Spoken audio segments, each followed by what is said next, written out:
So Japanese is really hard. It's awesome though. It's such a fun language. It's completely like backwards from English, where like in English it's, what is it? It's like subject, verb, object, or subject. Actually, you know, I don't know what it is in English, but it's opposite in Japanese. So in Japanese it's subject, object, verb. So like if you were saying like I will go to the store, it's like I to the store like will go. So everything's switched and like all the particles are backwards and stuff. And so it's like, it was kind of hard to get used to saying everything like flipped.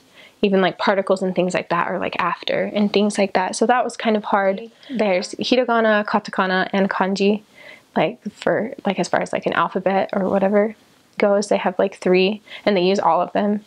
And so that was kind of hard to try to learn how to like read and write all these different things. And like I still like can't read kanji very well at all. And I don't know, yeah, it was kind of a tough language. But it's like, it's super cool. I think it's so pretty. It's like, just like this, I don't know. It's just really, it's kind of monotone, I guess. That's a nice thing about Japanese. Like, it's not like Chinese or like other languages like that. There's no tones. It's all just kind of the same. So that was nice because I was terrified. That's the first thing I Google searched after I got my call. It was like, is Japanese a tonal language? I was like, whew, no, we're good. Okay. It's like, maybe I can handle that then. But it's just so different from like English or like other Latin like languages where nothing really sounds like anything in English, right? And so you have to completely like, I don't know, relearn everything.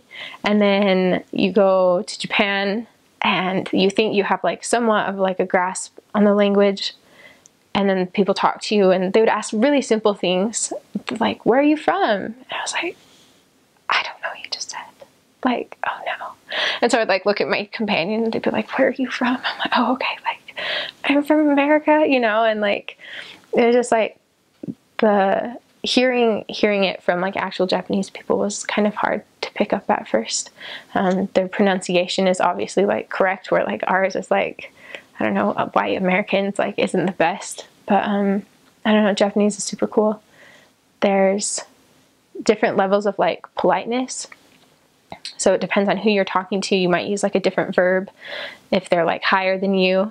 And there's like lots of like honorific things or ways to either elevate the person you're talking to or like lower like yourself in like in your speech. And so everything's really kind of roundabout. Nothing's like direct.